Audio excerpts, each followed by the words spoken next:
আল্লাহ তাআলার নামে। আলিফ লাম মিম, এই সেই মহাগ্রন্থ আল কোরআন, তাতে কোনো সন্দেহ নেই। যারা আল্লাহ তাআলাকে ভয় করে, এই কিতাব কেবল তাদের জন্যই পথ প্রদর্শক।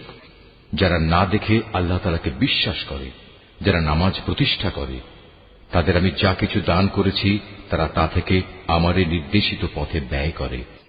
যারা তোমার উপর যা কিছু নাজিল করা হয়েছে তার উপর ঈমান আনে তোমার আগে নবীদের উপর যা কিছু নাজিল করা হয়েছে তার উপর। সর্বোপরি তারা পরকালের উপরও দৃঢ় বিশ্বাস রাখে।